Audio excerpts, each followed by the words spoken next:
Hello everyone, today I will be reviewing The Hunger Games, The Ballad of Songbirds and Snakes. And just a little context on my relationship with the Hunger Games franchise. I read the books about 7 years ago.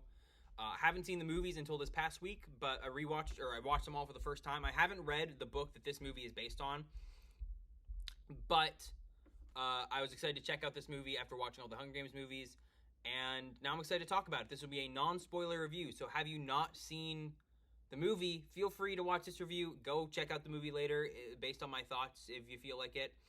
And without further ado, let's get into things. Now, a couple criticisms of the movie, just a couple small ones. First off, just the fact that there's not enough build-up to the actual Hunger Games themselves. Like a lot of what we saw in Hunger Games 1 and Catching Fire of like that build-up. And of course, a lot of that is because like the Hunger Games weren't as sophisticated back then in the prequel. But it was still stuff that was sorely missed and would have been a lot better, I think, for me to see kind of Panem and the Capitol learning about these tributes a bit more like we saw. And the only other criticism is the fact that the third act kind of feels very jarring compared to the rest of the movie. It feels like different, like a different film entirely, like a very extended epilogue. Especially considering the first two acts are all Hunger Games and the third act is like the aftermath. And then like the way it kind of enhances and quickens Coriolanus's character development is a little frustrating, but the more I think about it, the more it makes sense and the more I'm okay with it.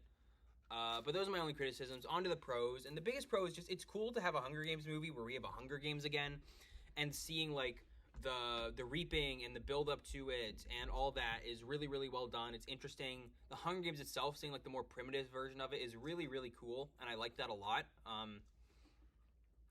Especially with how it like is just an arena and stuff. It's really cool, and the action's good, and like having a protagonist we can root for is cool. Coriolanus Snow, played by Tom Blythe, is really good. I like his character development for the most part. I like his performances, and I think he's a good lead as we see like his character arc. Rachel Zegler as Lucy Gray Baird is really, really good. I like how she brings in a musical aspect. I like her character and her kind of good nature. And the rest of the cast is great too. Viola Davis is really, really good. And I thought the whole rest of the cast is pretty good too. The visuals and the music were good, and they kept up really well with the vibe of the previous movies. And the action is good. It's got good romance. And at the end, I was happy with the ending and how it led into the Hunger Games.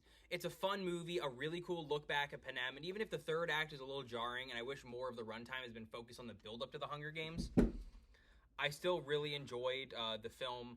I'd say I liked it more than the Mockingjay movies, but maybe a little bit less than the first two Hunger Games films. But it's still a really solid entry in this franchise, and I'd love to see more. So I'd give The Hunger Games, The Ballad of Songbirds and Snakes, a 8 out of 10. I really liked it. Keep up for the next few days for The Boy and the Heron, Rebel Moon Part 1, and Poor Things before ending this year. I hope you guys liked the video, and I'll see you all soon. Bye for now.